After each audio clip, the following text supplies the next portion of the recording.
try my best.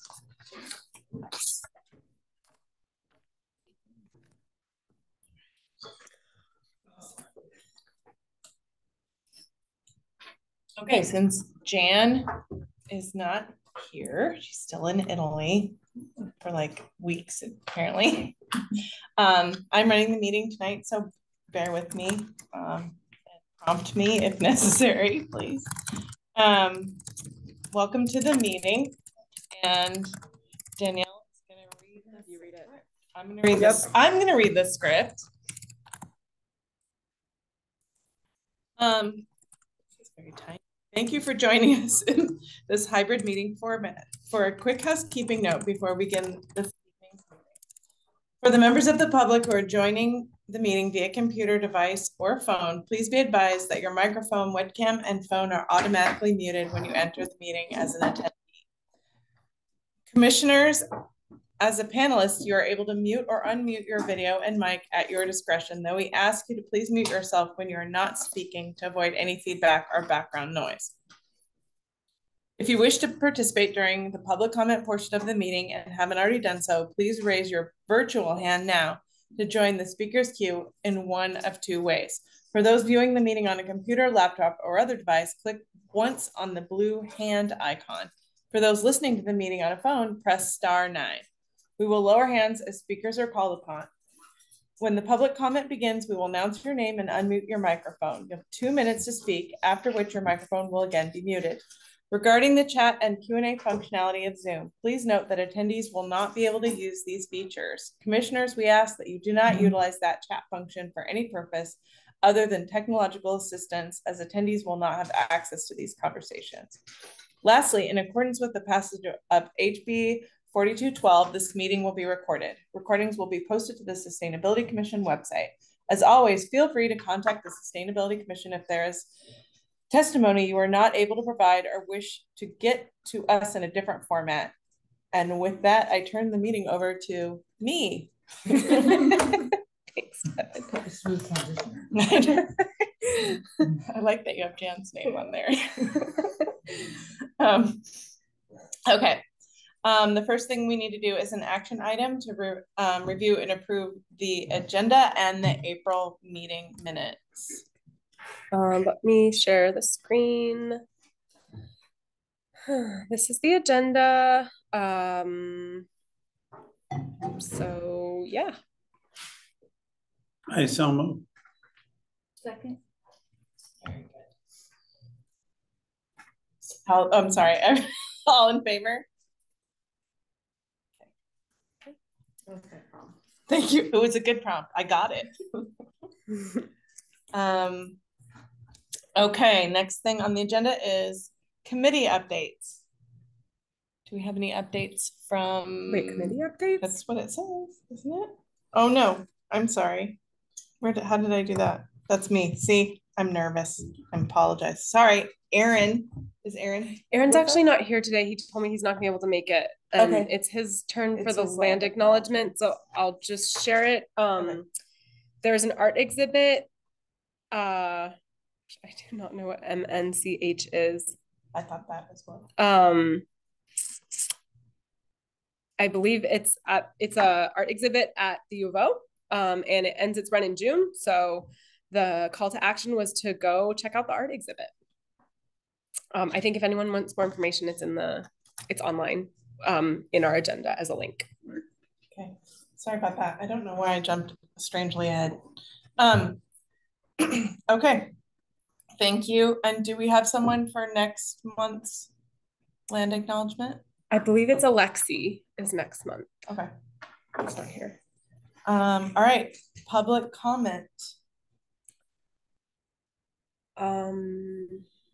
Is there? Okay, there was one public comment that was shared via the messaging platform. So I'll go ahead and share that. Let me just double check to make sure no one has their hand raised. Oh, it looks like Zach Mulholland. Do you have a public comment? Let me allow you to talk. Hey, Zach, did you want to give public comment? No, just want to make sure everyone knew I was here for the presentation. Oh, yes. I will let you know. We're getting to you next. We're doing public comment. Okay. I'm muting you. Okay. There was a message sent to the Sustainability Commission from Lynn Woodrich. She's the co-chair of the Active Bethel Community, which is the neighborhood association in the Bethel neighborhood. She wanted to share that. I'll just read what she wrote. Hello, I'm the co-chair of the Active Bethel Community. We wrote a letter to the mayor, city manager, and city councilors on September 8th, 2023 regarding Golden Gardens Park. I will attach it to this email as my testimony, as I'll be in our Bethel planning meeting at the same time as your meeting. This is a very important issue for our Bethel community, and I appreciate your help in protecting our natural area. Thank you, Lynn, from Lynn Woodrich. And she attached a letter, and the letter was about Golden Gardens Park and what the city is considering doing out there of building a future sports complex with which would include artificial turf. And I'm not going to read the whole letter because we don't have the space for that in the public comment period. But overall, the letter talks about the risks of AstroTurf, of artificial turf, and the other priorities for the site, which include protecting the natural features and enhancing the park's natural features. So you can read more of the letter that was sent to you. Right, and it just was sent to you again because she sent it to me, asked to share it with the commission when I was communicating with her about being out in the park there. And so Danielle distributed it to you, the list today. So you've got copies of the letter recently. Otherwise you would have had to follow. I can, I printed it out, so I'll pass it around in case people haven't had the chance to read it. Okay, is there any other public comments? No. No. Big okay. People over here. It's a big table. All right. Next. Okay, wait a minute. Oh. So would you remind me, because Zach did present this at a meeting way back, and did we ever respond to him? There's not been an action taken by the commission. Didn't we talk about it? There was discussion about it, and then in September, when it came up as a topic at the retreat, the commission voted not to include it as a topic in the work plan. Because I sort of remember that I thought we were going to write a letter about it. Do you want to? Well, I thought that we were waiting for the city to do a proposal. I thought we had wanted to engage, but what the timing, we were told the timing was not the right time. The commission considered including this in the work plan, and the city would have. This was after that. This was like just a support letter, which we don't have to do. Oh, I don't know if there was ever a conversation in this work plan year about sending a letter. Yeah. Because when did, I mean, Zach's on there. You can ask him when he presented to us, because he came and he spoke about it to the commission. In this year?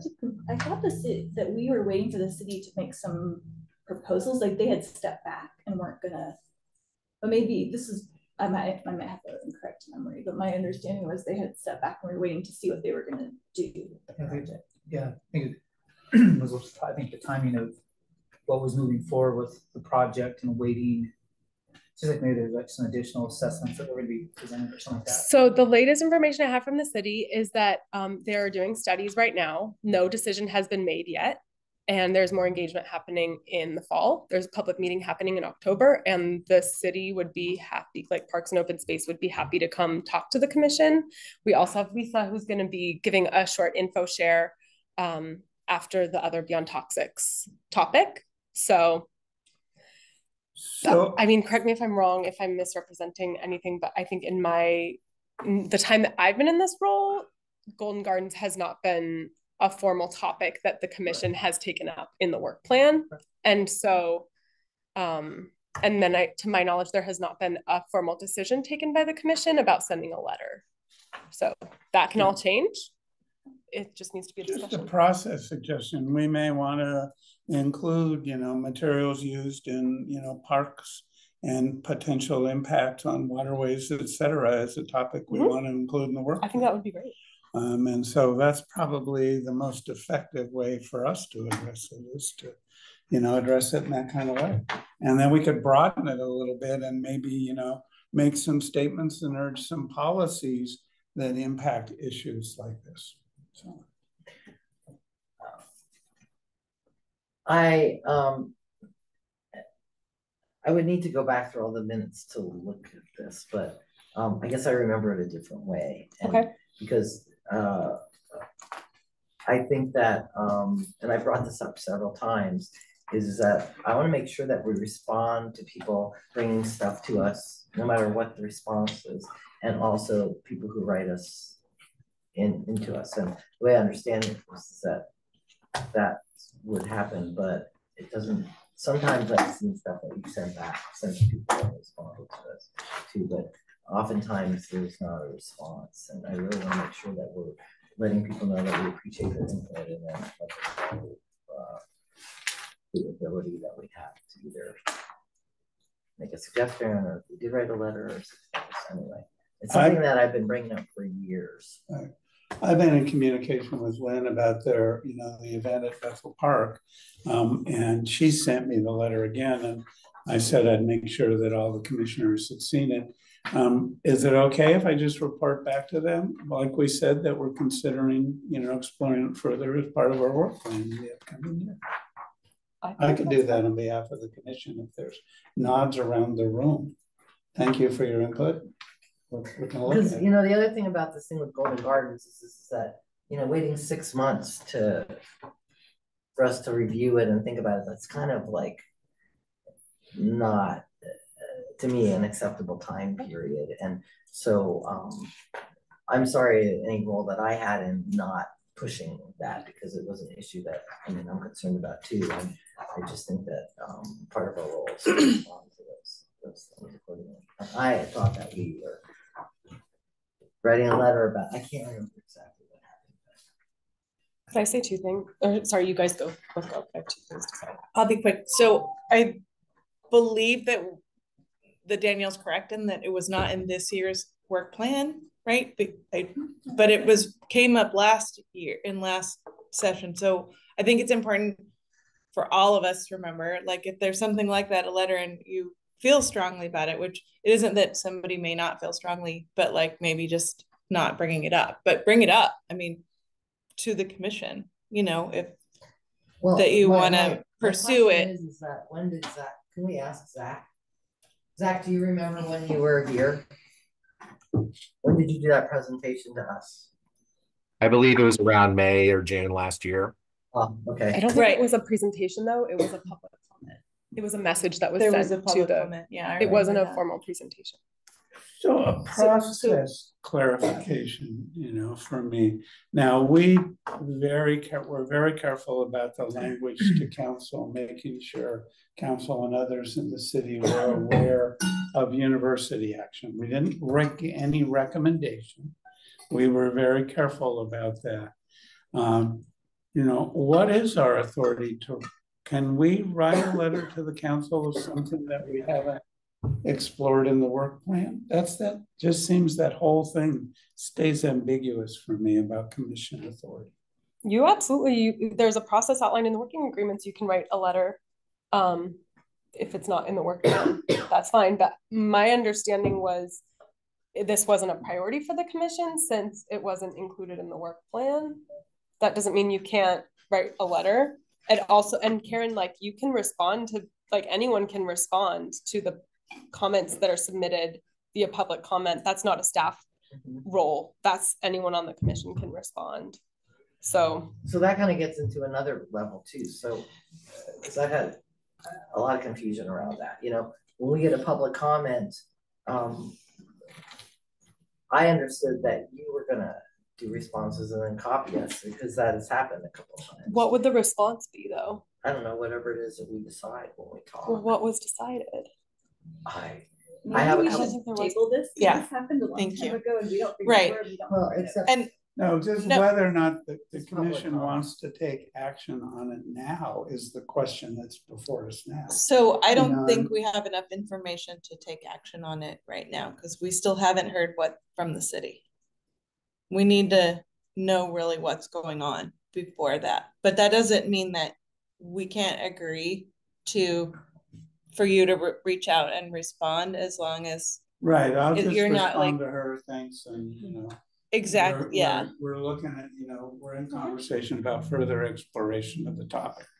And that's all we'd say at this And point. then if we want to do further exploration, then us as commissioners need to make that clear that Right. that's what we want to do. And one then or two of us need to dig a little deeper. and the commission needs to be okay with that as well.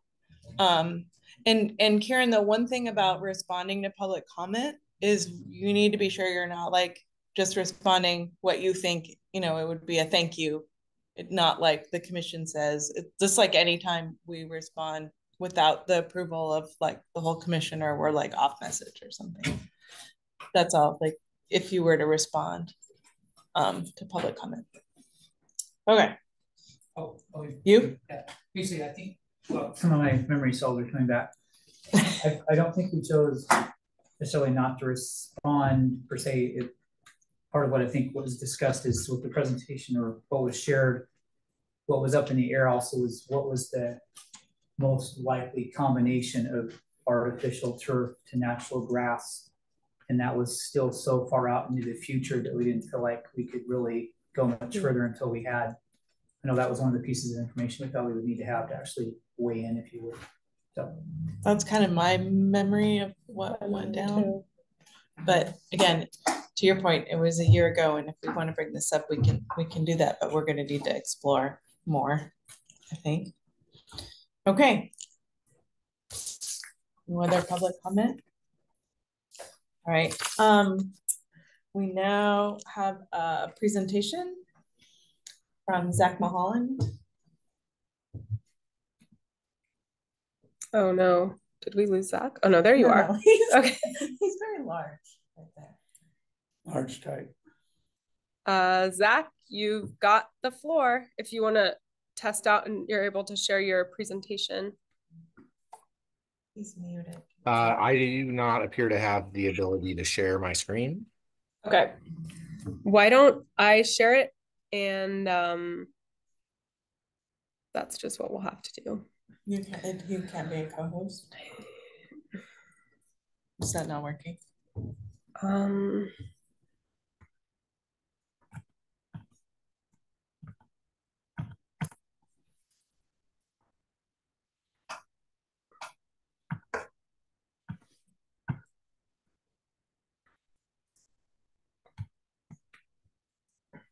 You go to, yeah.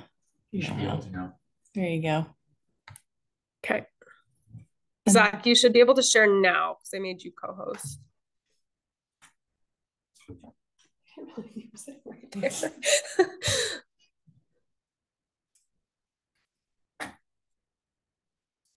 Did you choose the power for both of the audio and the video from your laptop? Because right now the sound is coming out of your laptop, I think, not the owl. We got it. Okay. I just feel I need to just say quickly that I'm here with Zach. And so we're both representing Beyond Toxic. So I can also answer questions or add to what Zach's saying, I'm hoping. Yeah. Great. We're not truncating. Right, he's the PowerPoint manager, and you're the live and in person. Right. Hello, everyone. Can you see my presentation? Lisa, why don't you come on up to the table? Yeah. Yeah. Hi, Liz, our Beyond Toxics.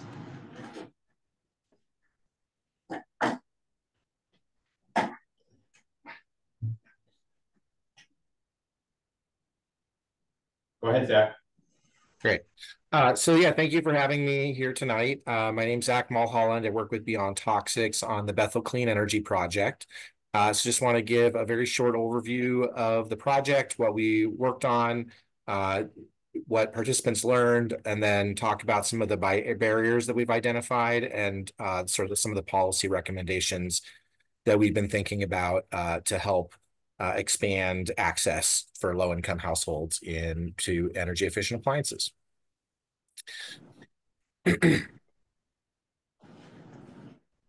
Great. So Bethel Clean Energy Project is a partnership of Beyond Toxics, eWeb, and the Active Bethel Neighborhood Association. And the pilot program was funded by a grant from Virtue Lab.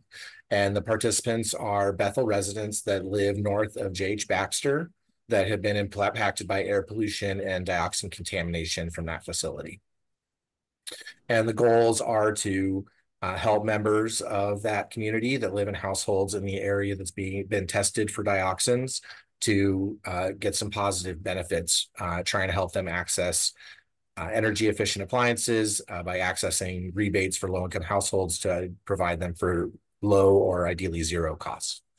And we've been able to help households get free insulation, as well as a number of households get free or very low cost heat pumps utilizing eWeb and State of Oregon heat pump rebate programs. Over the course of the programs, participants changed their preferred appliances for their next appliance, moving towards wanting much more efficient space heating and water heating appliances. So heat pumps, heat pump water heaters, as well as moving towards wanting more induction cooktops and heat pump clothes dryers, which we didn't actually spend a lot of time on, but it was very interesting to see that as we talked to people about opportunities to switch over their heating systems, they became more interested in other energy efficient appliances as well. So a few of the things that people learned about during the program. So eWeb provided presentations. Part of that included looking at where most of our household energy goes, and the majority is going to space and water heating. Looking at comparable appliances and potential cost savings as well as carbon savings of those appliances, where a heat pump water heater will save money for anyone on energy cost savings. If you're an electric water heater user, you'll save a lot of money, but you'll also save money compared to gas. All of the households that participated in the program received a free home energy score from eWeb, which helps give a sort of an apples to apples comparison of different properties, looking at their energy efficiencies. Most of the households that we worked with scored a 1 out of 10. So that's in blue what they scored, and then in orange is what their scores would look like if they did all of the improvements that are recommended as part of their home energy scores. And this is what was recommended to those households. So basically everyone they suggested should have better insulation as well as better air sealing. And then almost everyone they suggested have a better water heater, converting to a heat pump water heater. And that's something where it's a relatively new technology, and it just doesn't have the same type of market penetration that, say, heat pumps do. And so there's just more opportunities in that space, given that fewer households have already made that transition. We talked to the participants about what types of rebates were available, both locally from eWeb as well as new State of Oregon programs and federal programs. We focus most on heat pumps, heat pump water heaters, and insulation, but we also shared information about these other incentives that are also available from eWeb and from the federal government and some from the state. So right now there are eWeb rebate programs available, as well as an Oregon heat pump deployment program. There are tax credits available for high efficient electric appliances from the Federal Inflation Reduction Act. And upcoming, hopefully later this year, we'll see the Federal Inflation Reduction Act's rebates for electric appliances roll out, which should hopefully provide a real catalyst to help low-income households get access to those types of appliances. So this is eWeb's low-income eligibility chart. So if you make less than this amount, then you're eligible for low-income rebates. If you make more, then you're eligible for high-income rebates. And this is what those rebates look like. So the low-income rebates are much more generous for both heat pumps and for water heaters, as well as for insulation. There's an up to $5,000 grant for low-income households to get insulation that is not available to moderate and higher income households. EWEB also offers zero interest loans for many upgrades. But if you're moderate or higher income, you have to choose between an incentive or a loan, a rebate or a loan, whereas if you're lower income, you can access both the rebate and the loan, which is very helpful when you're trying to finance these projects. Oregon also recently started a heat pump deployment program that low-income households can apply through EWEB, or they can join Homes for Good's current waiting list for their program, and they are one of the local providers of that rebate. So Inflation Reduction Act credits and rebates that are, the tax credits are available now. The rebates are hopefully going to be coming later this year. Are going to be providing very generous rebates, both for low-income customers as well as for moderate income households. So if you're a low-income household, you'll be able to get these rebates amounts listed on the right.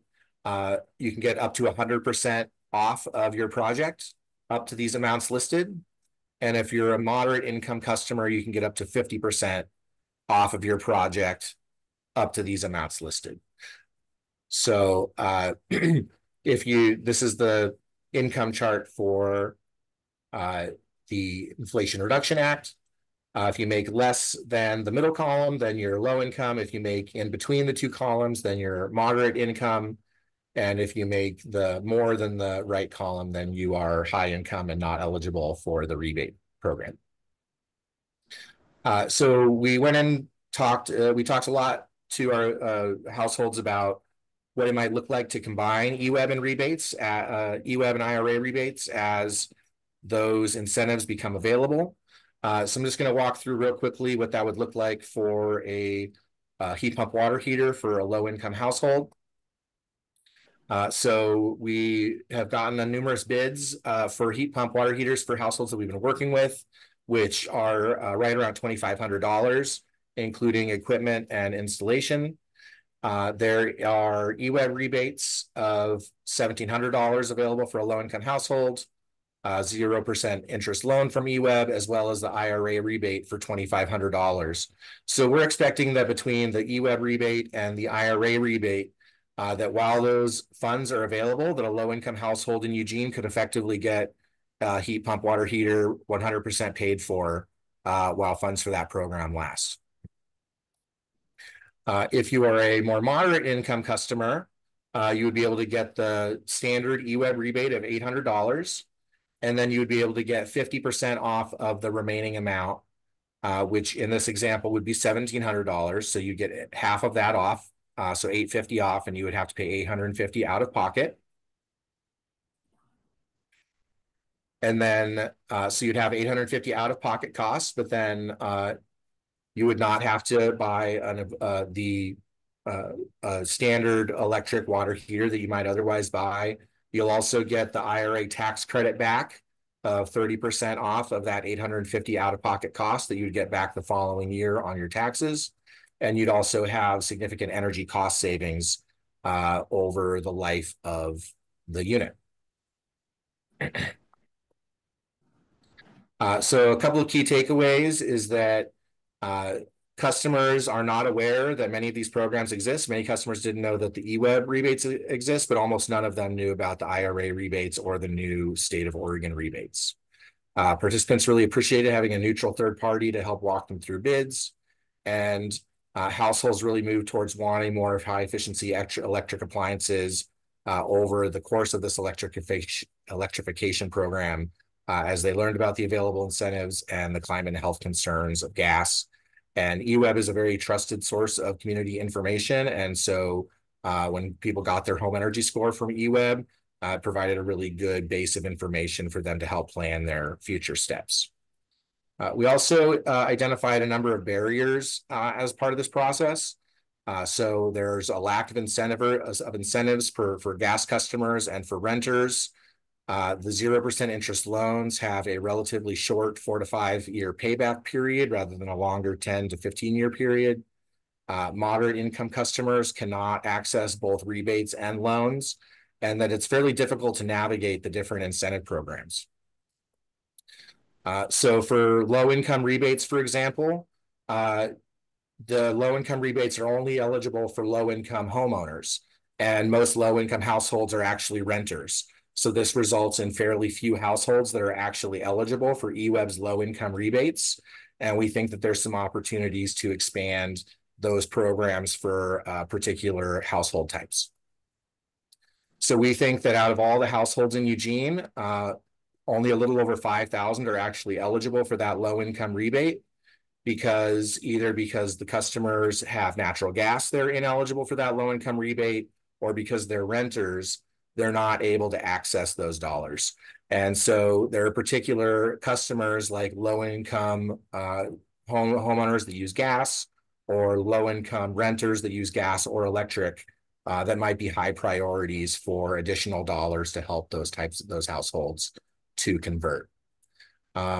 Looking at what's available right now, if you break down that heat pump water heater cost between equipment and labor and profit and the permits, we think that there's actually some really interesting ways to package the existing EWEB subsidies, the low-income rebate and the 0% interest loan, to just do a all-in-one program where customers can, for a low monthly cost, get into a heat pump water heater and have that advertised and not have to figure it all out for themselves.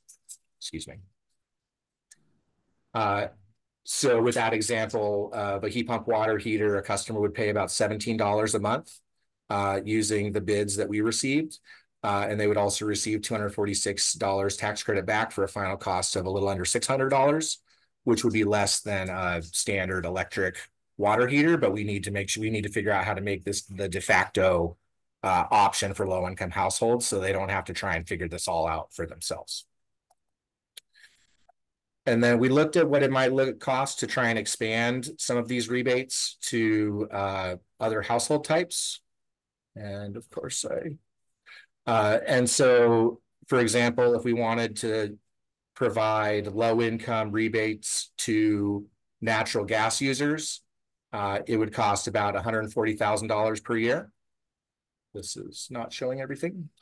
And similarly, if we wanted to target low-income renters or low-income renters that use natural gas, we tried to break down the cost over a 15-year time frame, such that you could look at what would it actually cost to target some of these key sectors, either to provide a low-income rebate or to provide a 100% off the cost for one of these particular customer class types. And so to end here, we think that there's opportunities to create an all-in-one program that combines these incentives for low-income customers to make it easier to navigate and access. We think there's really good opportunities to provide additional rebates or extended loan terms to natural gas customers and moderate income customers to make it easier to make this type of transition. And that there's a high need for, especially for gas customers, for those additional rebates or for those longer loan terms to try and drive down the upfront cost, so that the cost savings that they get over time from energy use can help pay for those higher upfront costs that they currently have to pay for themselves on day one. And then just looking at opportunities to expand energy efficient appliance rebates for renters, and looking at minimum rental efficiency standards for rentals, because we do still have sort of divided incentives in terms of who pays for the equipment and who saves the money from the lower energy cost. And then last, looking at other already existing low income oriented programs like Homes for Goods, Whole Home Retrofits program, which right now has, I believe, a 500 person waiting list. And there's a high need for flexible dollars to help leverage other federal and state programs to try and do whole home retrofits there. And so a whole lot of information, and I look forward to your questions, and hopefully working with EWEB and the city in the future to expand these low-income incentives and help more low-income households and more customers using gas to transition to all-electric, high-efficiency appliances, saving the money and helping the planet. Thank you very much. All right, questions. Laura has one right away. Yeah, thank you both for this is such an amazing project. It's really nice to see like the whole progress of it and the policy recommendations and everything. So thank you for your work on that. My question was, you talked about people on gas not being eligible. What if somebody like wants to switch one appliance, like if they want to switch their water heater to all electric and they have a gas stove, like are they not eligible? That I wasn't clear on who loses eligibility based on having gas. Yeah, many of the incentives and rebates are actually from the Bonneville Power Administration, and the local utility is the pass-through for those dollars. So BPA actually does not allow any of their dollars to go to natural gas customers. It's only for electric customers. So right now, EWEB has stepped up and said that they will provide the standard rebate that BPA offers to all electric customers. That EWEB has stepped up and is providing that out of their general funds to offer that to gas customers, the standard rebate. But we think that offering it at least to the low income customers as a starting point would be a good short-term step to try and get low-income gas customers more incentivized to make the transition by lowering those upfront costs and increasing their cost savings over time. Hey, Zach, real quick, can you stop sharing your screen so we can see? And everyone who has electricity, so everyone in Eugene is an EWEB customer. And then some people also have gas. So everyone's EWEB, everyone. But then let's say I have EWEB and gas and I have a hot water heater. I want to switch it to be electric. Can I, but it's currently gas. Can I qualify or do I not qualify because I currently have a gas water heater? That's my question. I don't want to, my understanding from EWEB is that in general, you're supposed to be an all electric customer to get the rebates. But there are some circumstances, like if you wanted to fully transition off of gas, where they think that they can work with folks to be able to access the full rebates. I think it has something to do with political decisions way higher up the chain. It's called fuel switching. And of course, gas companies don't want people to do fuel switching. Mm-hmm. But like Zach said, like my gas furnace just quit in November, and I was able to get the $1,000 rebate in order to go with a heat pump. So you were able to probably through the federal programs that EWEB is then rolling out, and as Zach said, making it possible. So I got $1,000 toward a new electric heat pump. And how much does a new electric heat pump cost? What's the range, Zach? Like 13 to 25,000 or something? Depends what you want, what you need.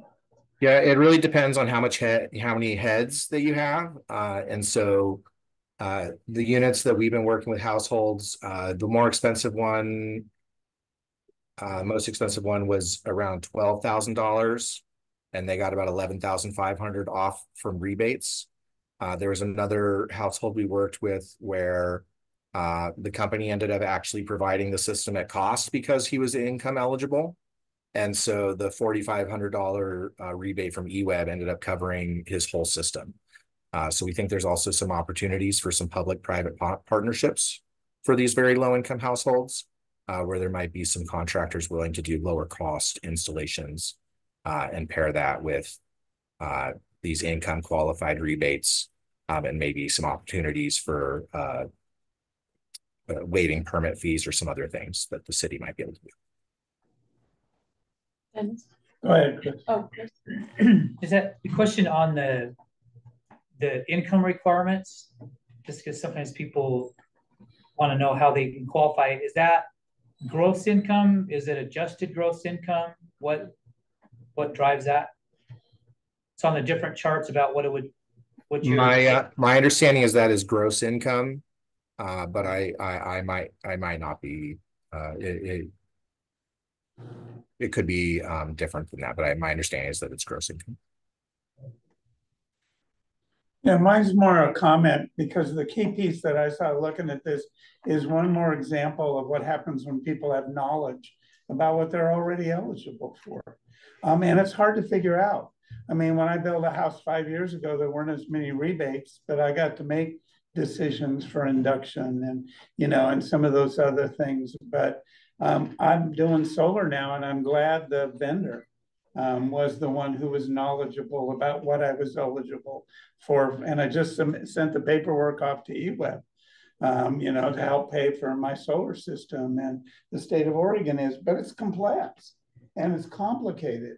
And so I think some kind of clearinghouses with a priority for a low-income household. The fact that you talked about the individuals you worked with, is an example of people need some help to figure this out. And there's funds available.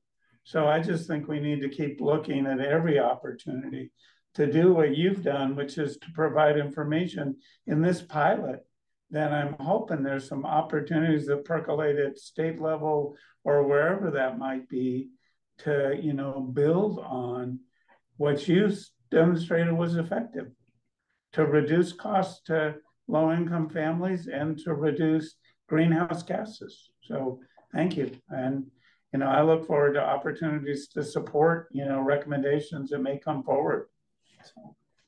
Thank you. That really was the gist of it, the goal of it.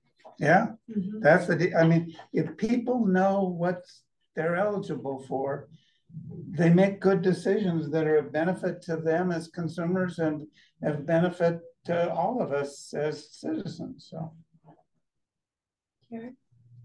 thank you for the presentation and for your important work. This is an amazing project, and it's incredible the amount of work that you've put into it, and the data and the charts. It's extraordinarily impressive as well as effective. I mean, you're laying the foundation for the project to be copied and mirrored in other neighborhoods as well. My question is that am I to understand that these rebates were strictly related to eWeb? And what about, are there state rebates and federal rebates as well? Is that tied in there? Yeah, I mean, I went through some examples of the Inflation Reduction Act rebates that are supposed to be coming available later this year. So there's, hopefully some really exciting opportunities there.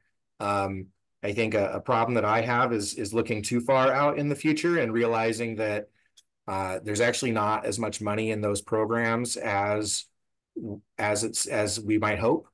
So I think all of Oregon got about $50 million for the rebates program, which I walked through the examples of. But that's only enough to do maybe 15,000 households whole home retrofits, when the need is probably more, 1.5 million or more. And so, just recognizing that already there's some really great incentives from eWeb, from BPA really, that we could leverage locally, that if we wanted to try and leverage those outside dollars in a better way, that there's some really positive impacts that we could have locally in terms of energy cost savings for low and as well as moderate and higher income households. If we can sort of make the high efficiency electric option the de facto alternative that's very easy to access, then hopefully many more people will move that direction and will actually reduce our total community energy use and our costs.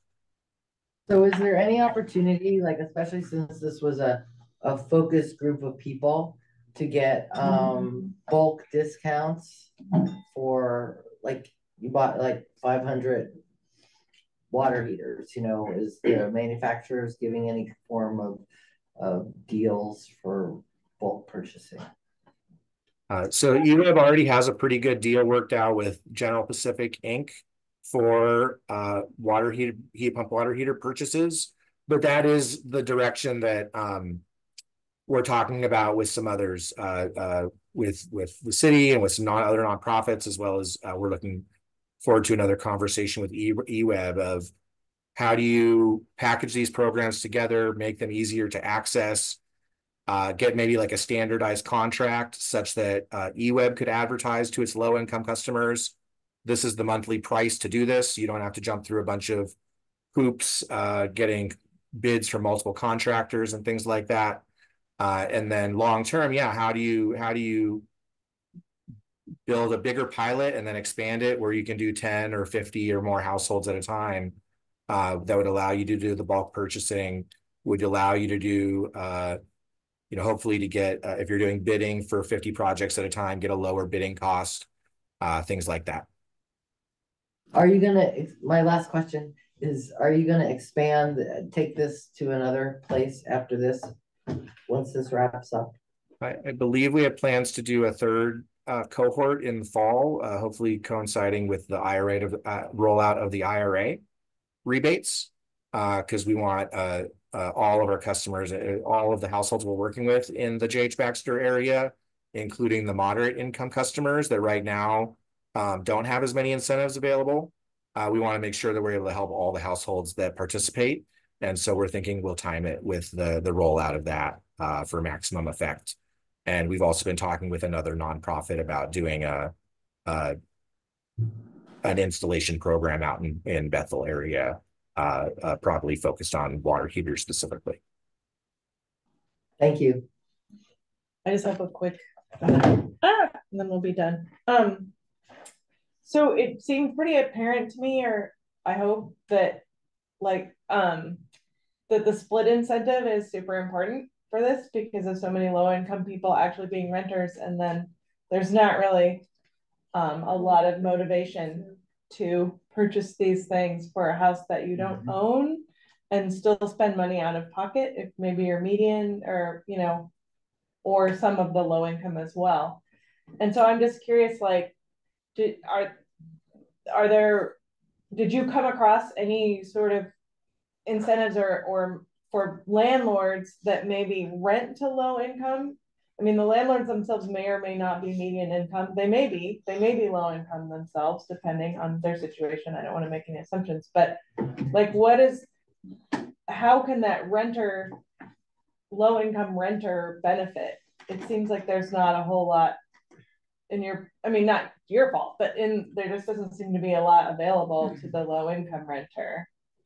I think that's what you said is accurate, that right now rental owners are able to get a rebate for their rentals, but they have to be the ones that make that decision to get the more high efficient electric appliance and potentially pay a little bit more upfront because of that.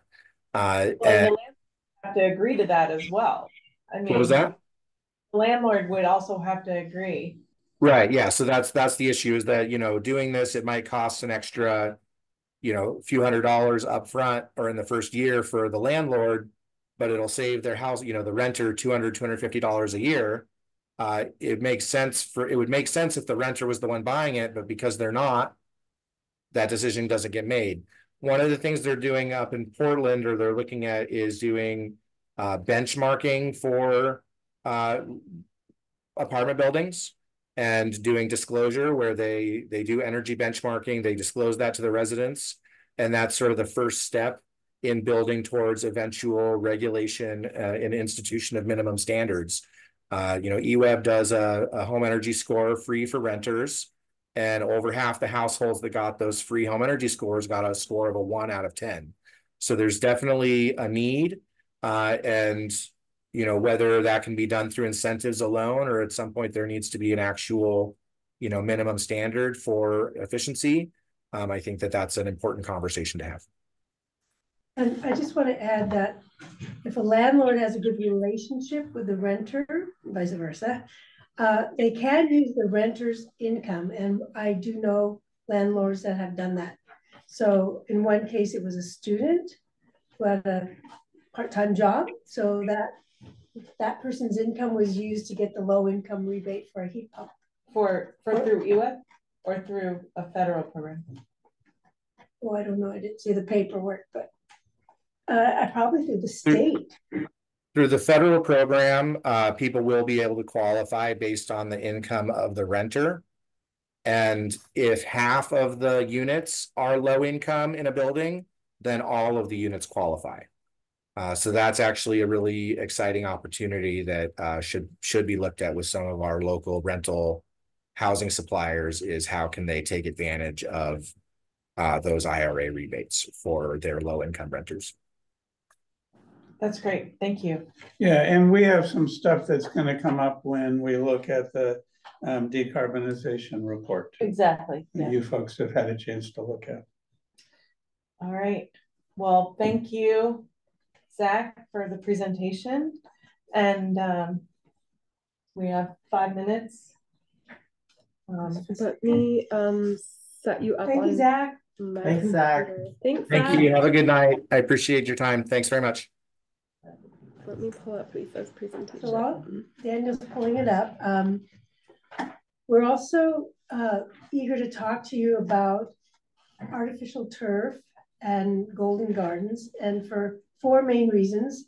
One, the community's desires, the vision they have in Bethel for their own community, the desire for a place where people can go and experience wild flora and fauna, as is currently at Golden Gardens. And so Lynn sent that letter to you all. Also, to get alignment with the city's climate action plan 2.0, and I'm gonna, in 5 minutes, go as fast as I can to alert you to the myriad of problems with artificial turf, but one of them is climate. Another one is city meeting its sustainability goals to reduce plastics. We've banned plastic bags, we banned, I think, plastic straws, right? And yet, are we thinking of putting in hundreds of yards of plastic? You know, that's a question. And the 4th one is, as was already mentioned, I think by Dennis, a water quality issue and microplastics. So, yay, there we go. All righty. Oh, It has a little bit of delay. Oh, okay. So to date, you know, a number of cities have already banned artificial turf, Boston among them, a couple of cities in California, Millbrae and Contra Costa, and a bunch of cities in Massachusetts. This is becoming quite a big issue. And the European Union has banned artificial turf with infill and things like that. And you might ask why. The number one reason really is health. These artificial turf materials are full of PFAS, the forever chemical. They're full of phthalates. They're full of heavy metals like lead. They're full of things that are known to kill salmon in the crumb rubber.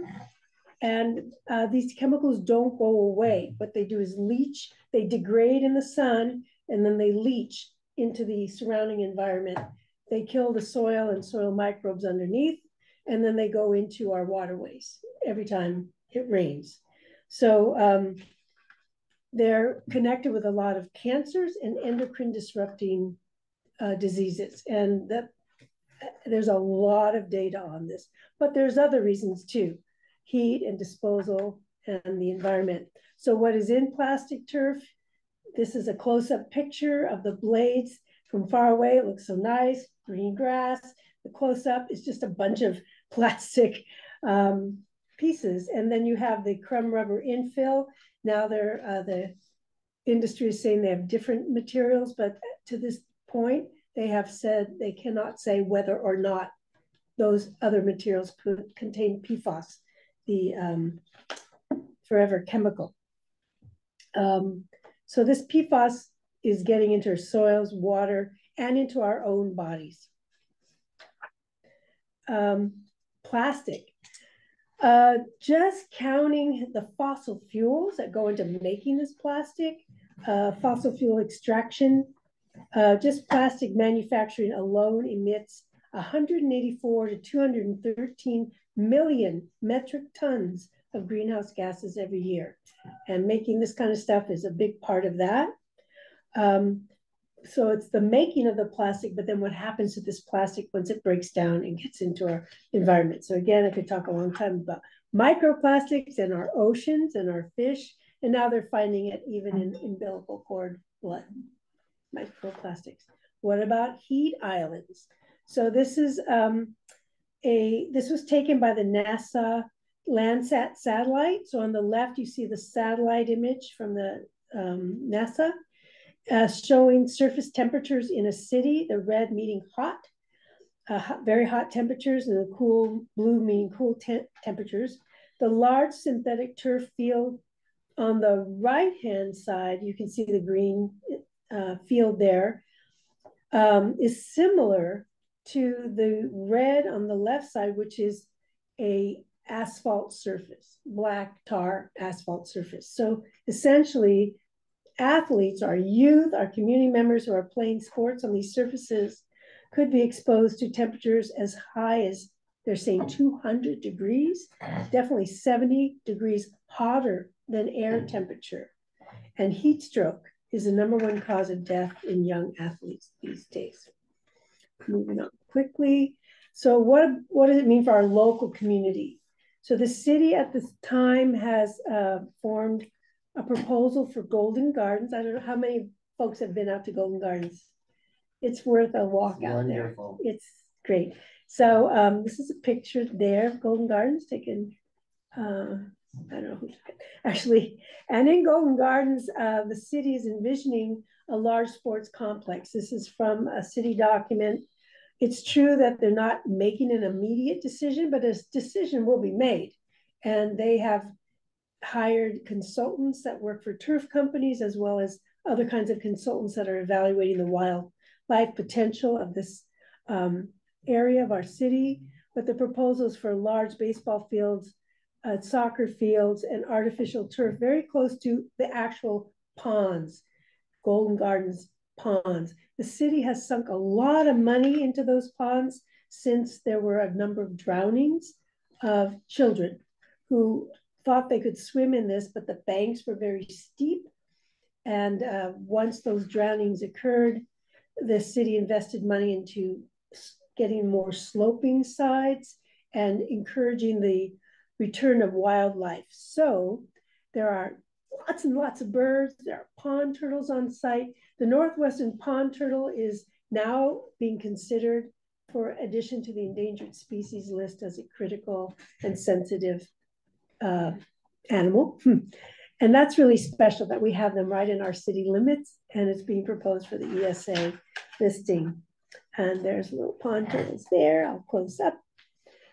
So that will have to be taken into consideration. The city of Eugene also hired biohabitats to do an ecological assessment, and their recommendation was to keep development away from those ponds and the nesting that is around the pond. So there's lots of little turtle nesting sites where they lay their eggs, and then the turtles have to hatch and find their way to the water. So no development in those areas, and large buffer zones. So in conclusion, it's not safe for kids or wildlife. It pollutes our rivers. Golden Gardens is connected to the A1 channel, which connects to the Long Tom watershed, which connects to the Willamette, which connects to the ocean. And our proposal, or our request, is that you consider the impact of this: climate, plastics, health, and protection of our in-city natural wildlife areas, and please add it to your work plan. There you have it. You did it. Thank you very much. Thank you for letting both Zach and I present to you today. Can I ask you a question? I'm pleading ignorance, but how far along is that Golden Gardens thing? I don't know. When are they going to break ground? Yeah, that hasn't been decided. I think it's waiting on the listing of the turtle, which would impact a lot of things. But the consultant that the city is paying a lot of money to, in my opinion, works for a company that promotes artificial turf. You can go on their website, and that's what they're all about. So that we're paying money to a consultant who's likely to promote the idea that artificial turf is necessary for play 365 days of the year. There are a lot of sporting clubs in town that do not support artificial turf. Yes, there are some, but even the M's, our own baseball team, does not want to play on artificial turf And I cut out all my slides about how many NFL, Women's National Soccer League, they're all like, no, they will not sign a contract where they play on artificial turf. Frisbee, ultimate frisbees, they don't want to play on artificial turf. So it's a misnomer. It's I think not accurate that sporting clubs want this, and that we somehow need year-long play outside. So Chris, go ahead, but we don't have like a lot of time in our agenda tonight for the answers to question and answer time. So, Okay, but go ahead. I'll limit it to 20 bullet points. I would just, so thank you for the presentation. And then going forward, just ask you to consider, because of what you outlined a little bit about the consultant, and then about what, let's say, the community that wants to have a place to use 365 days a year, what some of their concerns would be.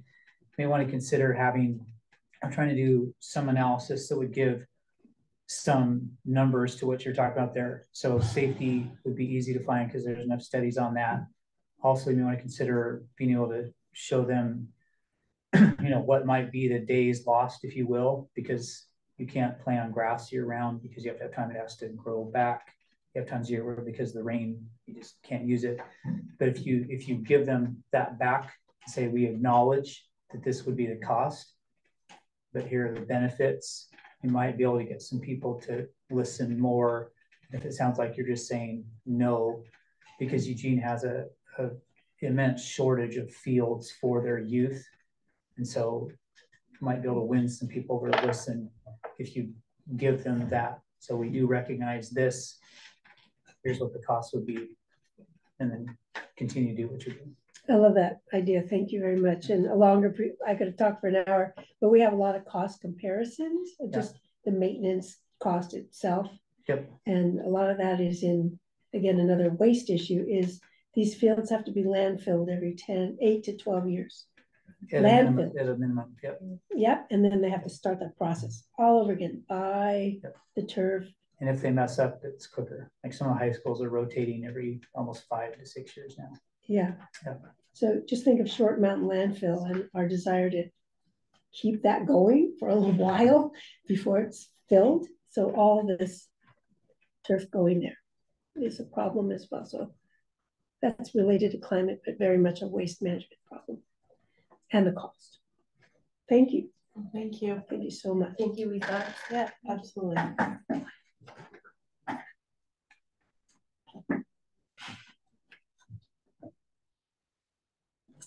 All right. Now we have the action items that my eyes went to the first time and I skipped ahead, which is to approve the memo from the building decarb committee. Can you put it up? Or so I am presenting the building decarb memo, Danielle, but we need to put it up. Oh, okay. Sorry. That's okay. Alexi is in Europe and the time zone wasn't conducive to being here. So that's why he's not presenting on that, but he did the lion's share of the work on this. He's a rock star. Yeah. So we want to approve it so we can send it to council. Yeah, it would have been nice if we had the presentation before this, because some of the stuff that Zach talked about we could have tied in, but that's, oh well. There's always more to do. So our goal with this was to provide some kind of context and education to council. So we tried to just broadly give the issue, which is the landlord-tenant situation of like who pays for these investments and then who benefits, which is the person who pays the utility bills, and they don't always match up. And that term is split incentive. So we just tried to outline that, what it is, and then we made some policy recommendations that just to give the council options of things that could potentially address that. So there's a couple,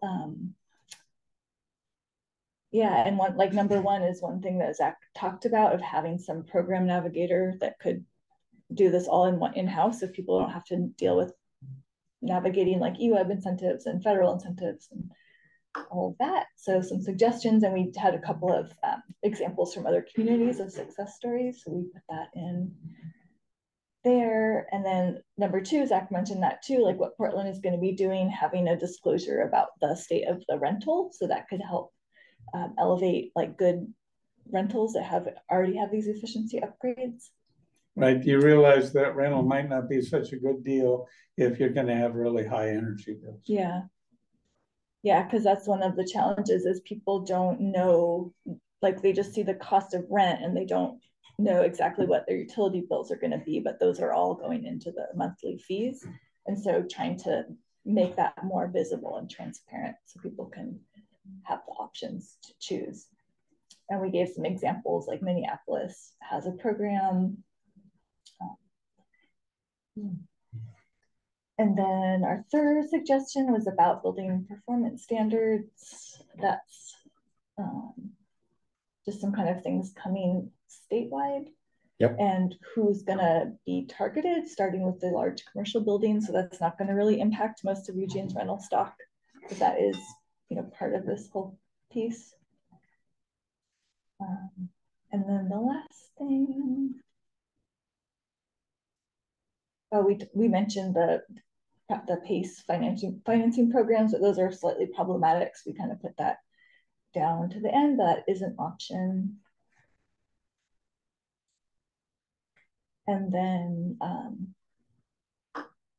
yeah, one thing one of our guest presenters talked about was how if rent can be, if the building owner can pay for all the utilities and then have just like one fee, that will give them the incentive to do these upgrades. But there are a lot of challenges around like legal requirements and yeah, there's just a lot of challenges, but we did put that up there because that is a potential solution in the right situation.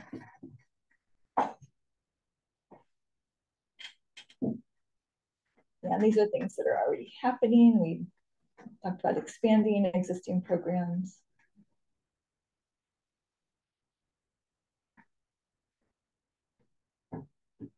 Anyone else from the committee want to add stuff? It's interesting like how single family homes are not, although big emitters in the residential market are not covered under any of this, right? I mean, yeah, they always start big and then go down. It's just right. The building performance standards in particular, but some of the ones in terms of the opportunities for low cost, you know, or almost free installs. There's been a good example. I mean, cited in here is a program in Portland where Earth Advantage has delivered over 7,000 portable heat pumps. And those can be the tenants. I mean, when I moved back to Eugene and forest fires, when I lived while our house was under construction, I bought a portable AC unit. Well, now there are far more efficient options than there were even 5 years ago. And to provide those for folks, particularly the cooling impacts of heat pumps that are both heating and cooling, and they can be done in portable ones, and something like that could be the property of the renter, and it goes where they go. So there's a variety of ways to address the disincentive. You know, one way is to give it to the renter, and then it's theirs. And we just relinked to the financing mechanisms work that we did maybe 2 years ago, just to kind of bring that back to council's attention, because some of it could be updated, but some of it is still relevant of ways that some of this can get funded. That's it. Yep, that's everything. So we are asking for approval of this, and then we would send it to council. And if you see any edits or yeah, we can make small changes after the fact. I'm not gonna say it. I moved to. I guess I'll get another chance to go over this even more thoroughly, but I'm really impressed with this report. It's really long and in depth, and I've never seen anything like this come out of our committees. So, wow, thank you, congratulations. And it's set up, it's very readable. you know, there's lots of entry points and it doesn't run on too long. So I think it's a very valuable document. It was a learning experience for all of us in the process to dig into this. And some outside presenters that presented to the committee really broadened our understanding. So it's fantastic, and it's a really pertinent issue, and I agree with everything that Councilor Semple just said about this. One of the things I see was some of these things when we propose this or send this off to the city. I mean, what's the result that you want? I mean, it says to devote some staff time, but that seems like that would fall into the place of needing a council work session. I mean, how could we move this forward? Like, instead of sending it to the council where there's how do you get some action for this? Because, you know, the only thing I see in there is that you want to ask for staffing. So that's the number one. I mean, there's six different recommendations. Yeah, and this is information. Like, we were clear, like, this is an informational thing. We're not asking, right. Like, we are advisory to council. Like, there's no direct ask. I mean, ideally they'll say to Ian and Danielle, like, look into these things, or which ones do you think are best. Right. So this is informational and just to elevate the issue, and then later we could move forward. But this was like step one. So yeah, I think Ian, and I think a lot of this is in line with what staff already focused on. Like, there's already synergy there. Like, you know, the presentation Danielle and I gave back in March talked about this a little bit. And so, you know, this is in alignment, reinforcing and also identifying some additional areas that are kind of places to grow and expand as we continue to move forward. Well, thank you. That was a lot of work, and the research is stunning. I think Alexi. Well, both Alexi and then Aaron and his work on housing development with St. Vincent de Paul is, you know, pretty knowledgeable about what some of these options are, because they're a landlord that has different incentives than some landlords do. And so he brought a very valuable perspective because he works for St. VDP. Aaron does? Uh-huh. I thought he worked for good company. He used to. No, he's now working for St. VDP. Boy, but at any rate, you know, and it's certainly a different version of what Zach talked about information for low-income households. If landlords had better information, then they would know what they would qualify for as well. Right. Absolutely. And you're using self-interest, right, to help. Yes. Is there anything in the middle housing stuff that addresses any of this? From like a carbon perspective? Uh-huh.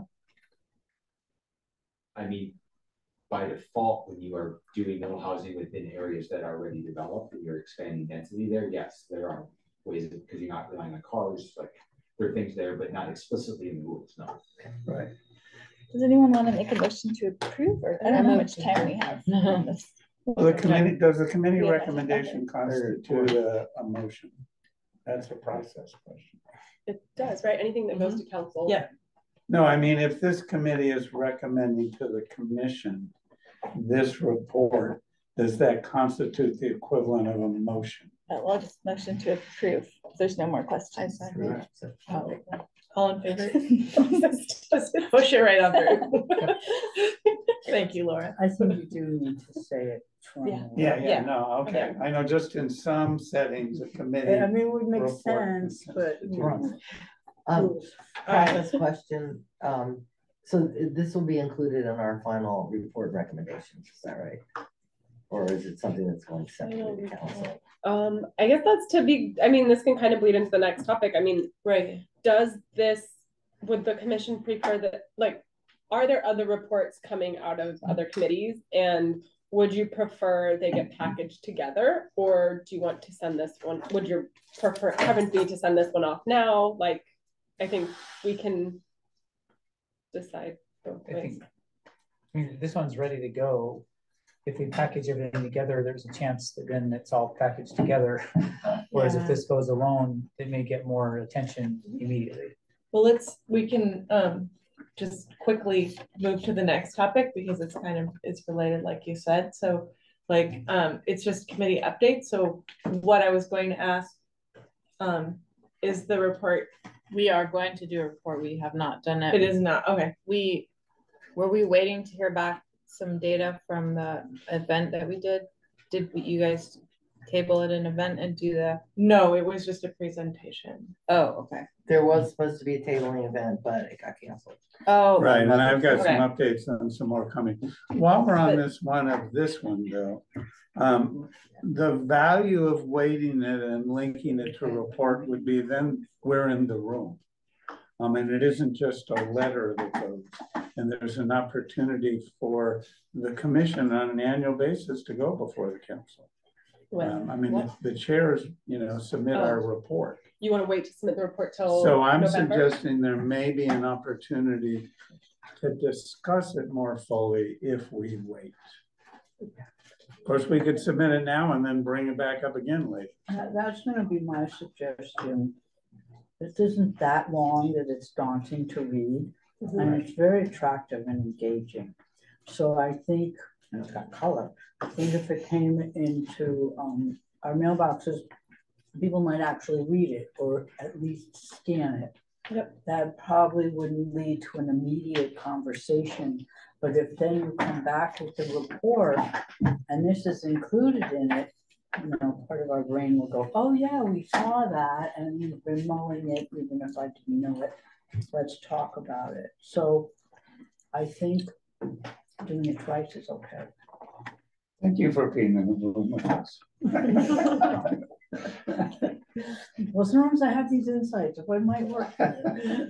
Well, and it could dovetail nicely with what Ian and I are planning to go to council in July on decarbonization as a whole. It'd be good to prime the councilors a little bit and help them understand what are the challenges and opportunities for decarbonizing rentals.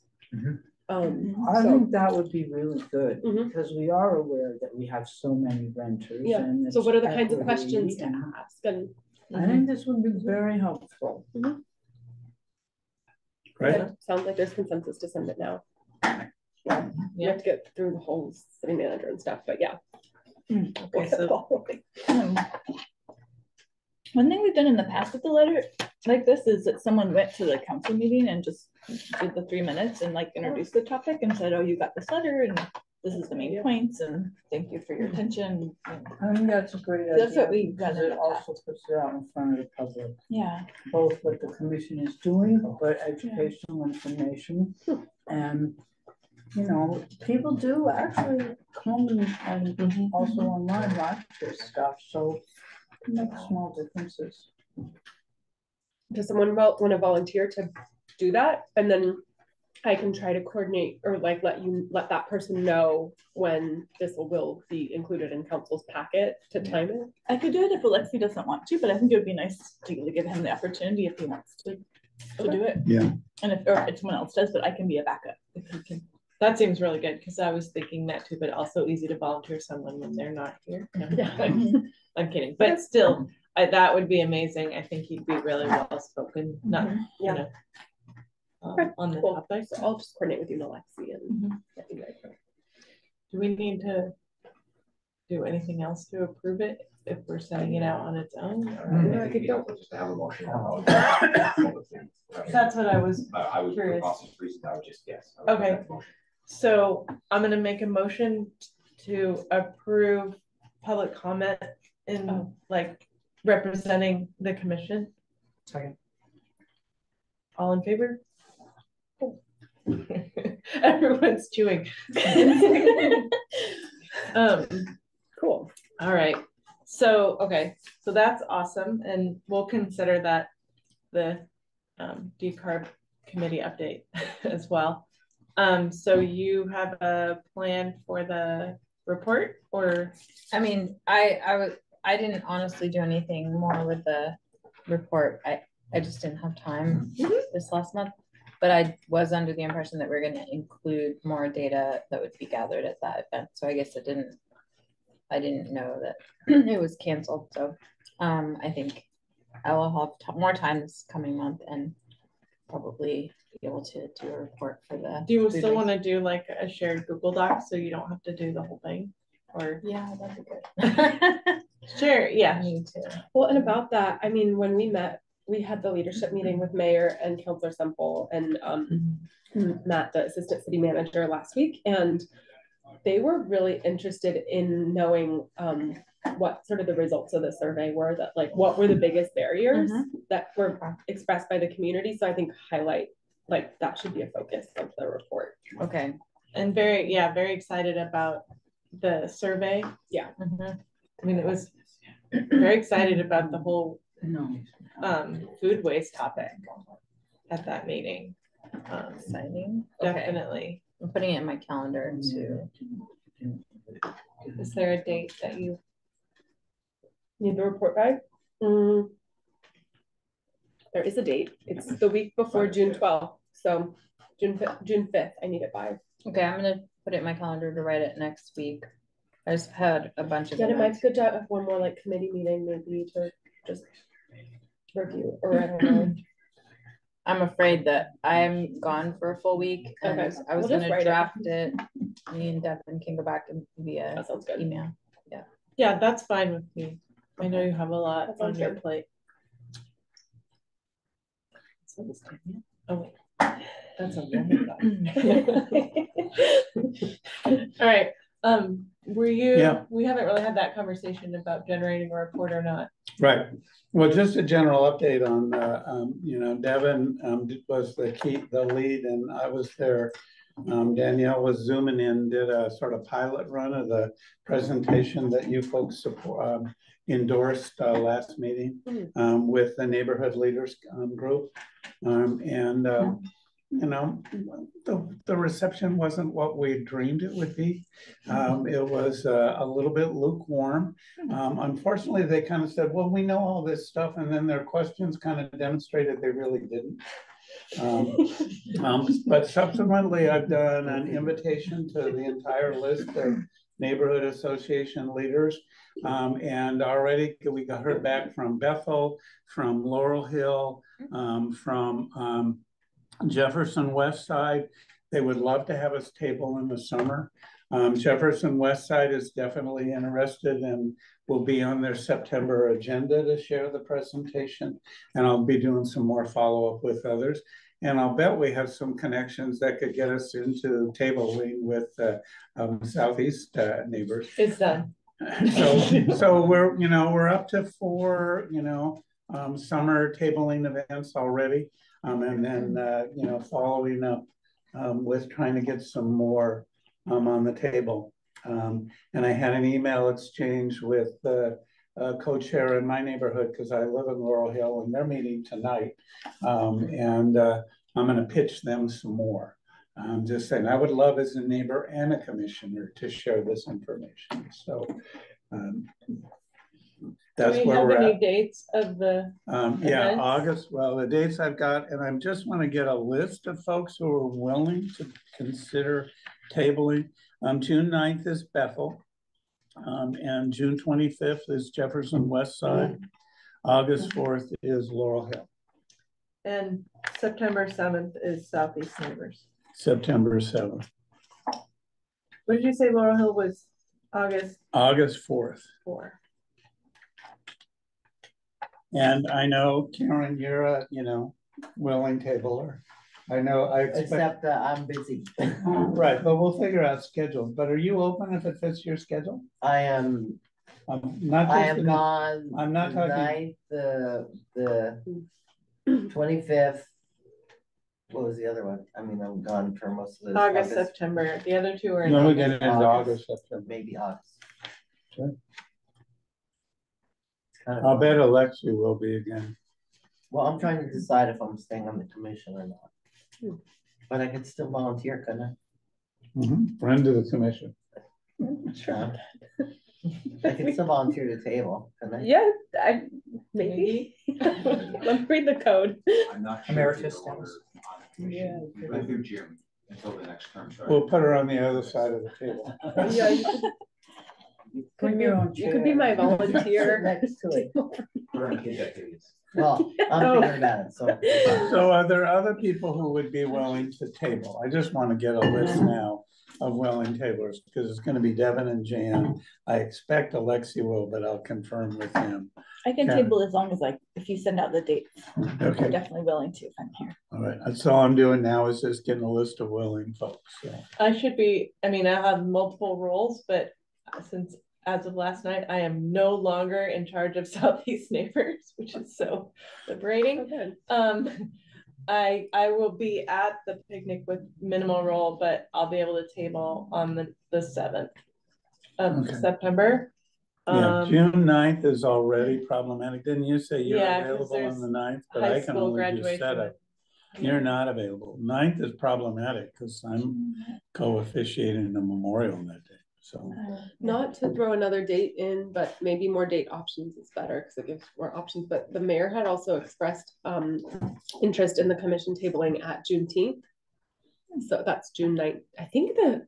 I'm assuming it's on June 19th, but that's a Wednesday, so I'm not sure if that's when the event is. If someone can that's when it is, because that's why we're not meeting that Wednesday. Well, that's a city holiday. That's why we're not meeting. I don't know if that's the day of the celebration. Right.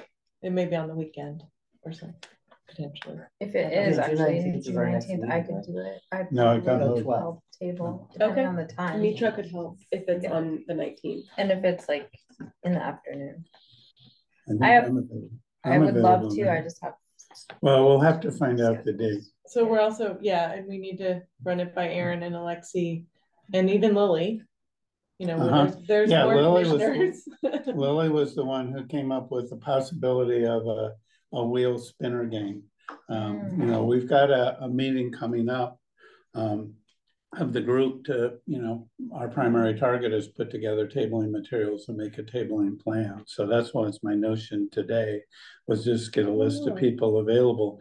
But it looks like the 9th is problematic. We haven't identified anybody who's available June 9th. So Bethel, who was doing good work, you know, we just heard from the good work going on in that community, would love to engage in dialogue with them, but if nobody can do it, nobody can do it. Well, can we still ask the people that aren't here potentially? Yeah. Yes. Well, or the other way to flip it is like, what events are there events people do want to table at that you might feel more excited about than what was identified? Could you email like the times too? Because I might be able to on June 9th, but there's some. As I get more details about time, I'll do a thing to the list. Okay, that'd be awesome. But what I was looking is just saying, rather than send it to everybody, says who's a potential tabler, and then send it to that shorter list. But it'll go to everybody. I'm hoping everybody can find an opportunity. Yeah, and when we did Southeast last month, it was, you know, Jan and I and Karen, and then Alexi showed up as a brand new commissioner. It was great. It was a very enjoyable thing to do. So we were kind of making it up at the table as to what we were going to do at the tables. But Karen, there's a list of tabling materials now. It's getting very much dialed in. I know that's your favorite question. So I like want you to be sure that it's actually Danielle sent it out. There's like a document and there's things being compiled together. And a box, right? Quite literally piled. A plastic box. Piled together. Cardboard. Yeah, exactly. That's what I was thinking. I don't know. They don't hold out. Well, plastic tote, reusable. Plastic tote, apparently.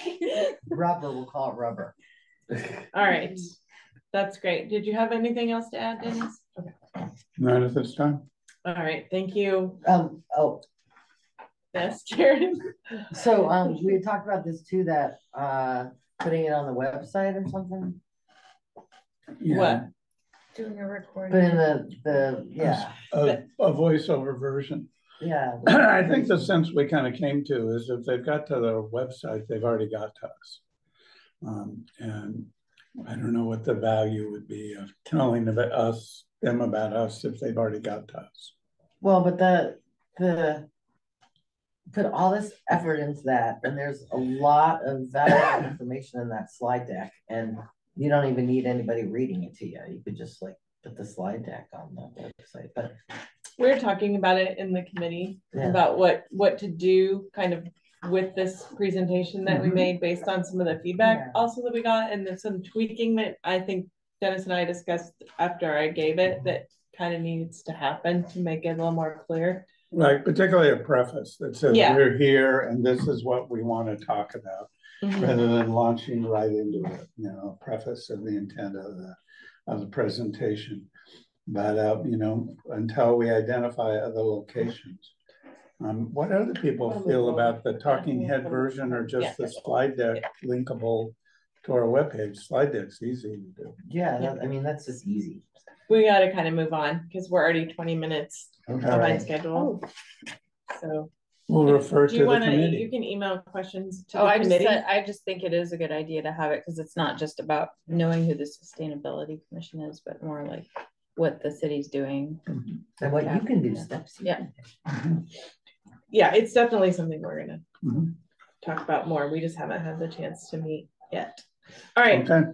Sorry, we're a little behind. It's 7:05 and we're on the 6:45 time point on this agenda. So nominations and ending of terms. Maybe this doesn't need to be 15 minutes. Well, I think my goal here is just I kind of need to know who is planning to step off the commission versus who plans to return next year. There are 4 terms that are ending, but all of those have the option to re-up for another term if that person wants.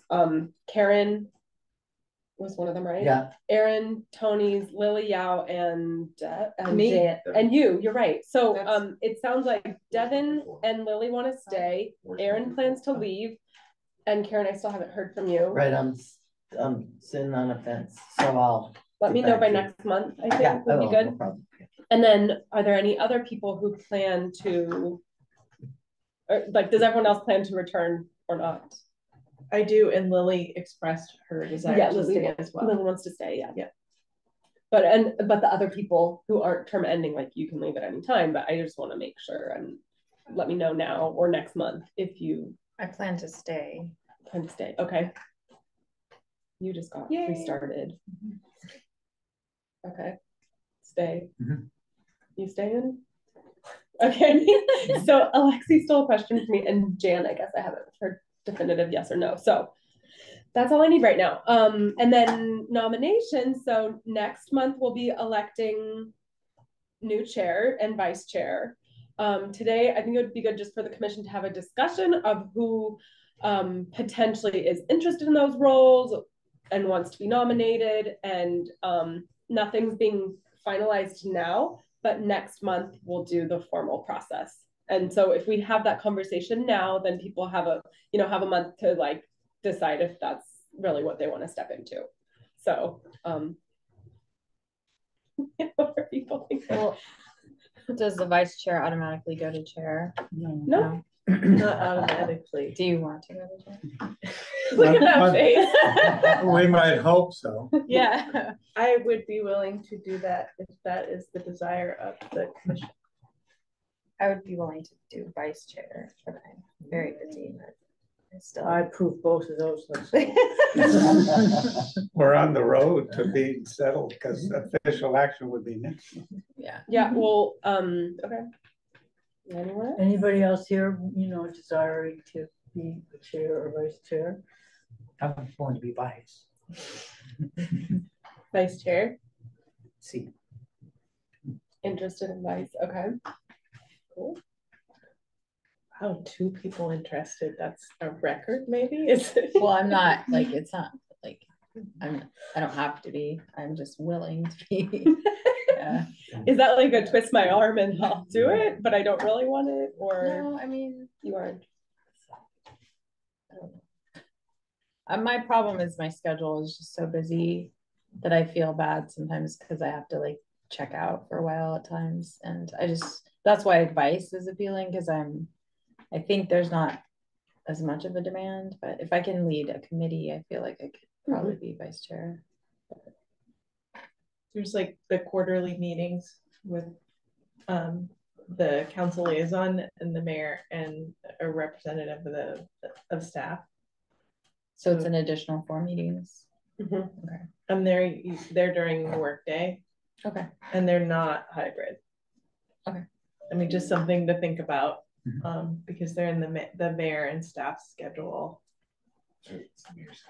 Mayor, I'm sorry, Ian said in my ear, the mayor's schedule. And usually, I mean, at least the way, this is my first year, so I don't know how things have been done previously, but the way Jan and Devin did it this year was usually they met with me like the week before, and we would kind of come up with like an agenda, because just like mayor's time, council sampler's time is really like we just want to make that time really productive. Super helpful. We found that was helpful to do that, like by meeting 3 and 4. It seemed like that was a good thing to do. I think those meetings have been very helpful. And I think, you know, we're getting closer to that goal of having some real communication between council and the commission. So I really enjoyed them. So what kind of stuff do you talk about? Would you go talk to them about this decarbonization thing? I mean, the agenda is usually, what have we done since the last meeting, and they're quarterly. So we talk about, like, we might give a little update on the presentations we've had and commission's feedback on the presentations. Like, was there an overarching concern that maybe commissioners had, or a comment or support or something that we talked about after a presentation, or the kind of questions we asked, something, but it's very brief. And so we go over that, like Daniel's like looks through the minutes, and we kind of have a conversation about each one.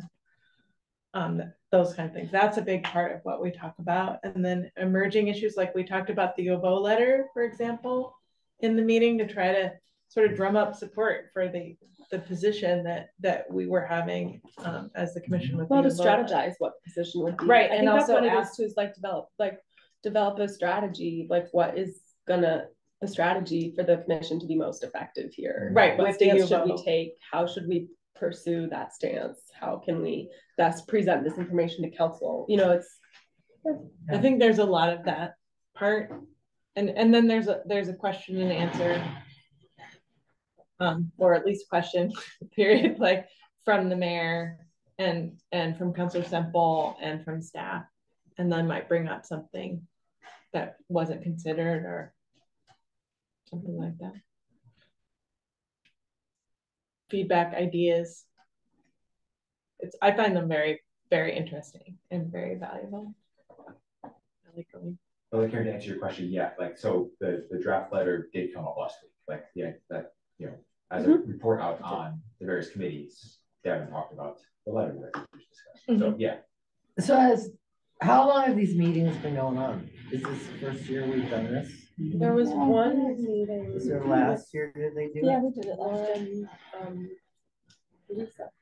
They were, but they weren't quarterly, I don't think. No. Trying to get a more consistent schedule. Excellent, thank you. They were twice a year. Okay. Yeah. Maybe 3 times. I think there were 3 times. Transition with staff.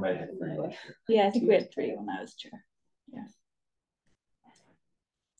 Is there any other questions, comments, concerns about vice chair? So Chris, you and Mitra are both interested in the possibility of vice chair. Is that what I heard from you? Yes, unless I have to say what. Huh? No, I mean, that was kind of, you anticipated the next question. And I would ask you, both of you, is, you know, why would you be interested? I guess, yeah, I like, why would I be interested, as opposed to, you know, that other thing, you know, that happens when people want to do things.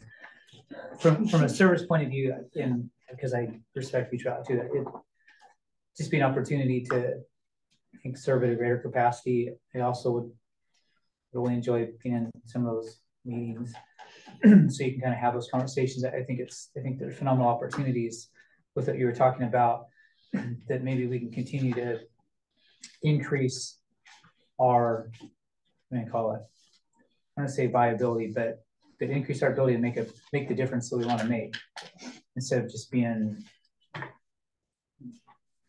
don't know. We've all been in meetings where you say, well, you know, you really can't do this unless you're directed to. It'd be nice if we can get to elevated status where they go, wow, we really appreciate this. Now we're going to take this action, or now we're going to do this. And so finding those ways and those avenues of communication to be able to further this so that we're being able to accomplish more, because every year is a stepping stone, right? Every year, you know, we hopefully are building on what's been done previously. So I want to be regarded as serious, right? Mm-hmm. Does that make sense? Instead of just, hey, thanks, pat on the head, good job. Mm-hmm. Mitra, anything else you want to say about why you expressed interest? Okay. Well, all of my 5 jobs relate to sustainability. So I've just been like ramping up the experience in these various areas. I produce fix-it fairs, I work for Mecca, I work doing repairs myself, I train industrial sewists in the unhoused community and using upcycling and repair. So I don't know, I just feel like a lot of my life and world is coalescing around sustainability, and that I should step up because I have a perspective that's pretty broad. And I tend to just sit on boards and not do that. And I just feel like it's unfair to let everybody else do the work, that I should step into leadership roles at times and make space for that. So those are my reasons. I think I want to add one quick thing too is, I mean, Jan and I tend to have a lot of meetings because we both have that availability. So we meet with each other sometimes or have phone calls before we go to do something. Like, well, a lot of times we'll touch base before we go to the mayor meeting, for example, just to kind of get our heads around what's going on, or maybe we haven't talked to each other for a while and then we don't want to just like show up in the same room, you know, cold turkey. Like we kind of go through things together before we do something. We also meet monthly because we're both in Ward 2. We meet monthly with Councilor Matt Keating. And that's been really helpful for us to like hear some things that are going on just specifically with that may not be official something, but also he arranged, you know, we got to meet with Karen Knudsen, for example, and do question and answer with her based on her, we wanted to learn what she was about. And that was pretty interesting. And she was very available. So what I found is on the Sustainability Commission, I find that I'm able to access some different people in a way that, and get information and see what people are thinking, and where they might fall on certain issues outside of the meeting that I didn't have just say as like a neighborhood leader kind of idea. Like I found that to be something that I've been able to, I don't know if leverage really isn't the right word, but people want to come and talk to you. If you have time, if you're willing to put it out there. So anyway, that was just a little added. You can have as many meetings as you want. But can I just add, you don't have to, because that's really but you don't have to. Excludes a lot of people who have to work more than exactly. So that was my point. Like when Luis and I were a partner, we did not an expectation. Yeah, there's Correct. no expectation, and we did not meet that much. And I mean, I think the only thing in code literally is the chair facilitates the meeting and the vice chair facilitates when the chair can't. That's the expectation. So yeah. Right. I'm just saying what could be, but it doesn't have to be. All right. Well, think about it. Let's start making buttons. Vote for me. Get your mailers ready, some fundraising, treasurer.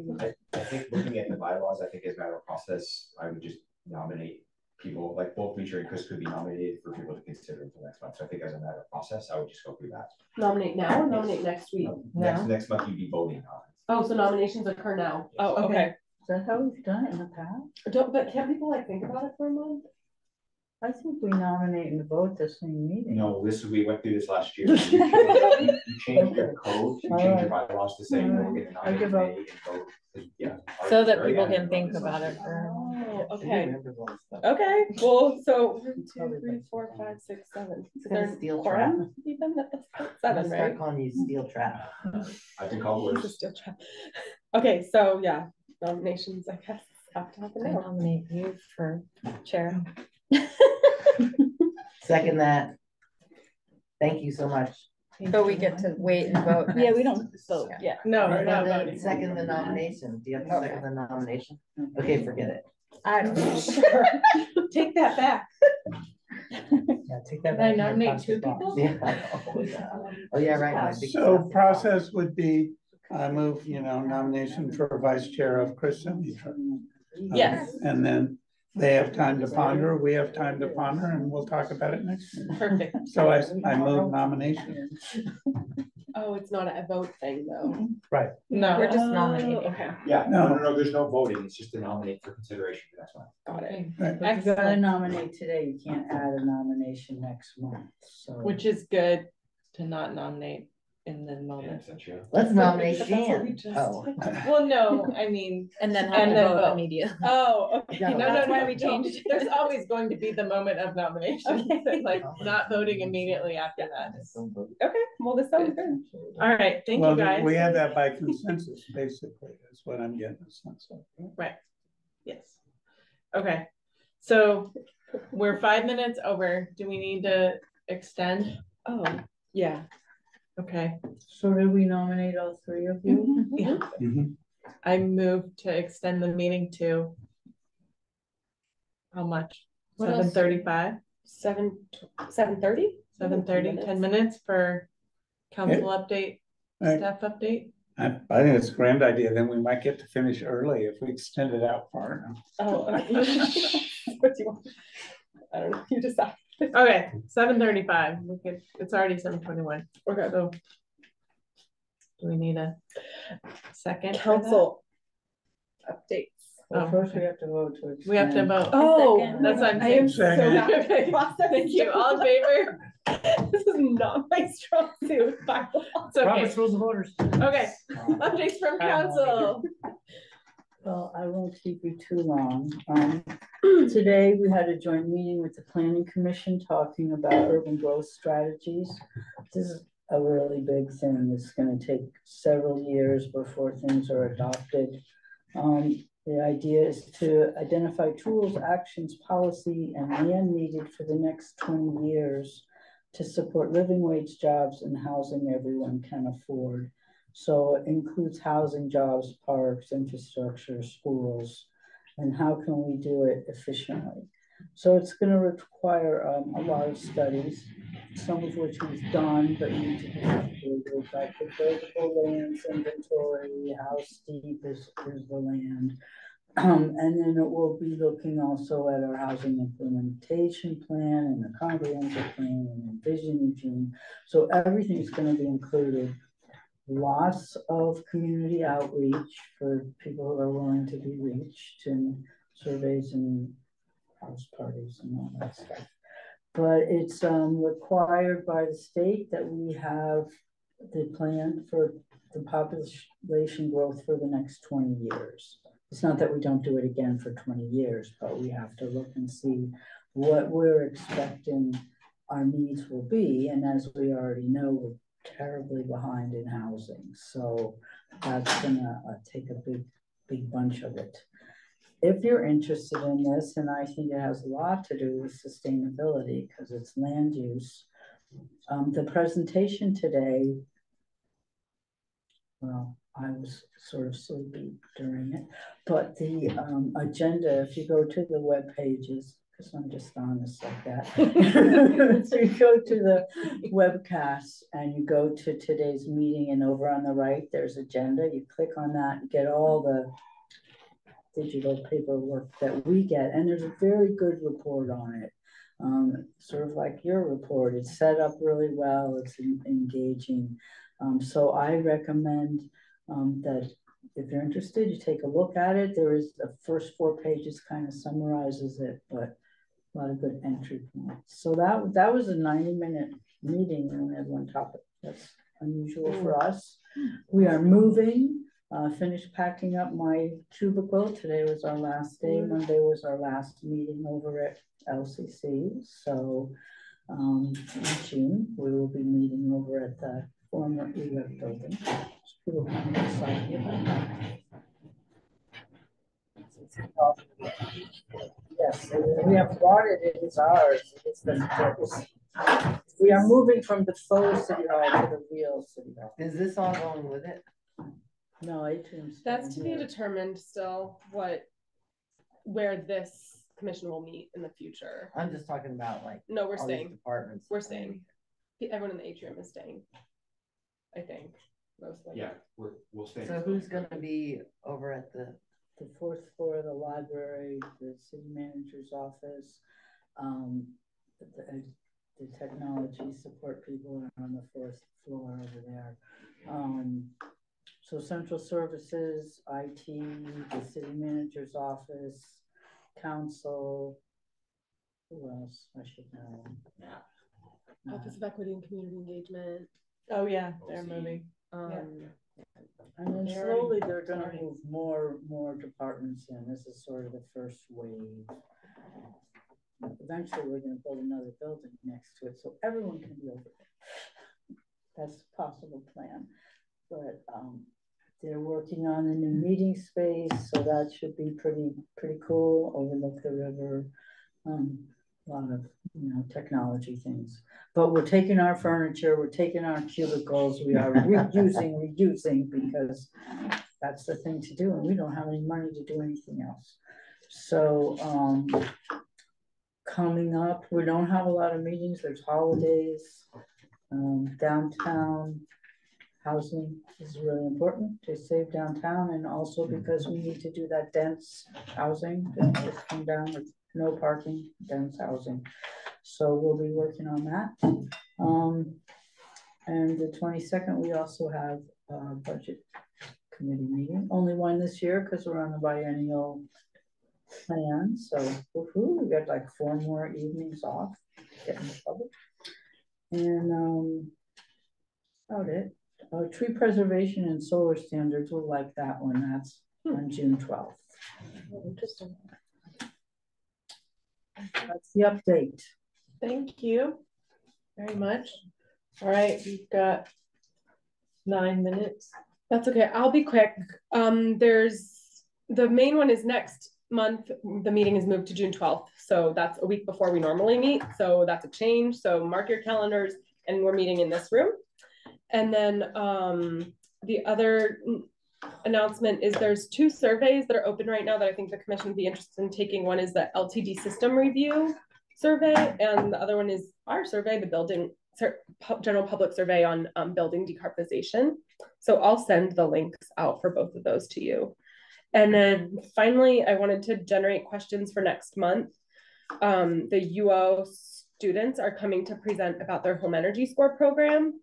So what kind of questions do you guys have about that program? I can't be here next month. Yeah. Do you have questions? You want us to? Yeah, I mean, I guess I'm wondering about how they kind of like the trajectory of the program. Like, have they seen an uptick in